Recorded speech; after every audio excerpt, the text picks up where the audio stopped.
Spain, Italy, France, had your flights booked for a holiday abroad and you're not sure what your rights are right now? Well, Eoghan Corry, editor of Air and Travel magazine, is on the line to talk to us about the new rules. Eoghan, good morning and welcome. Good morning, Pat. I hope we know what the new rules are because they seem to be changing by the day. They change by the day. Well, let's talk about the idea of getting refunds and repayments, because I'm sure a lot of people will be calling in on that front. Absolutely. Has anything changed there, or anyone who deserves a refund because their flight didn't go, will they eventually get cash if they want it? Eventually get cash seems to be the scenario. The rules never changed. EU 261 applies, but and the package holiday directive, which goes through travel agents and tour operators. That means you get your cash back and there's a time limit on that.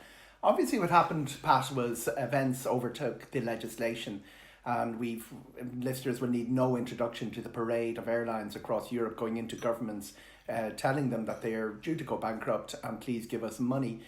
Where that translates to somebody who has paid for a flight this summer is they were getting mixed communications depending on the airline saying, can you please rebook, or can you take a voucher from us? But the law never changed. You're entitled to a full refund.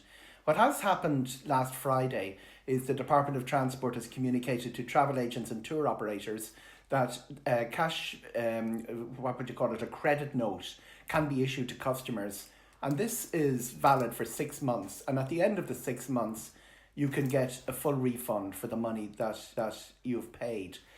It's not ideal from a consumer point of view because a lot of people's household circumstances have changed and they need money back more quickly. But it's better than what a lot of the airlines were doing with 12 months. It buys 6 months for the tour operator. That's it. Or the travel agent. It buys them 6 months.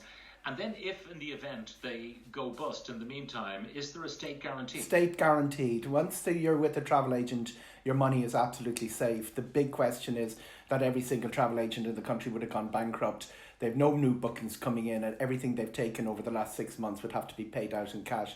Anybody running a small business up and down the length and breadth of the country would know how that works. A hotel or a restaurant can close down. A travel agent stays open to facilitate existing clients, and all the existing clients are looking for money back. Now, let's talk about what will happen to us if we fly. I mean, Ryanair, we know, are going to be launching 1,000 flights a day from the beginning of July, and they'll have new rules. Aer Lingus are going to have similar sort of rules. So what are they? What is the new flying experience? Very simple. Wearing masks on board, less contact, no contact at all if it can be avoided. That comes to things like check-in desks. And also it means that things like that we were the norm, like priority boarding, that's gone. And really important, bringing that cabin bag on board, doing everything they can to avoid that. Normally you have to pay to check in a bag. That won't apply for cabin bags for both Ryanair and Aer Lingus. The idea is speed up the process of boarding and deplaning, because it's going to be done in small groups called by seat row number. Okay, so it'll be rows 1 to 4 can deplane now. That's and it. Heretofore, you have people fussing about their overhead lockers and the bags and the pucks and all the bits and pieces. There'll be no newspapers on board. So all you'll have at most up in the overhead locker will be a jacket and maybe a handbag or a laptop. That's all you'll have. Otherwise, everything will be in the hold. So it means that getting off the plane should be a much smoother kind of thing. Take a bit longer because it'll be done in groups, but that's the way. No fussing with the overhead lockers. The announcements are all being re-recorded as we speak, or some of them are already in place. And this ancient tradition we have of everyone jumping onto their feet and standing out in the aisle as soon as the plane lands, that's going to have to come to an end. So it'll be stay in your seat until you are called, that sort of thing. Coming off in small groups and socially distance in the airports. Lots of questions about how the different airports are going to handle this. Dublin Airport has been marked out. There has been socially, what everybody's familiar with them from shopping, so that people will stay apart as they approach the gate, and obviously things like air bridges. Yeah. And in the terminal, will you have to wear a mask as well? A mask in terminal is not mandatory as we speak, but I do expect that to be either the advice or the regulation. Masks, as you know, are controversial. You've had them well discussed on your programme because there are different positions on it, particularly from the World Health Organization and from the local health authorities. There will be situations where people, for medical reasons, will not wear masks, and obviously for small children, masks are an issue as well. Okay, so the experience of flying is going to be a different one. The middle seat, will it be filled or not? Middle seat filled, that debate is pretty much over. It raged in Asia at the beginning of the return to flying, and most of the world's aviation industry is looking at what happened in Asia for guidance. They've about 70% of the fleet back in the sky. The load factors are low, but the only two countries that have kept the middle seat clear are Indonesia and Malaysia.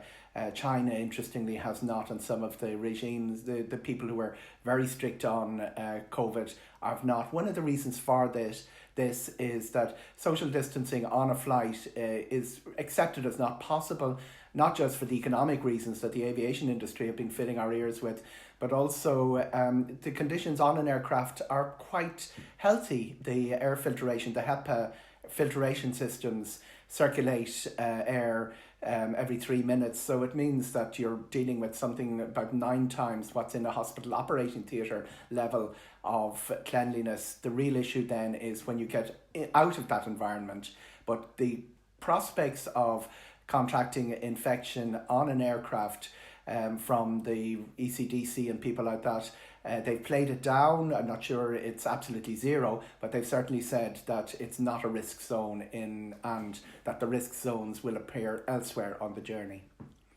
Now, the cleaning of the aircraft, are we kind of at the mercy of Ryanair and Aer Lingus and British Airways, whoever we're using out of Ireland, to do a deep clean?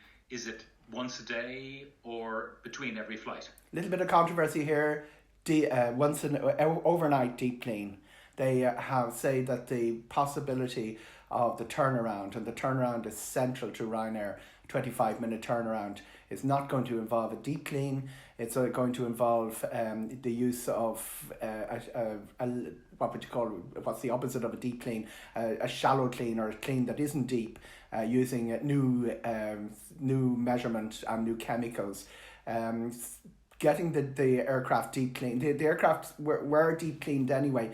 Something that you've got to remember, listeners have got to remember, is when you're in the global business of flying people around, the prospect of infection, norovirus, all of those things are always there in the background. So one of the things aviation doesn't want is Ebola is a far bigger killer than coronavirus in proportion terms.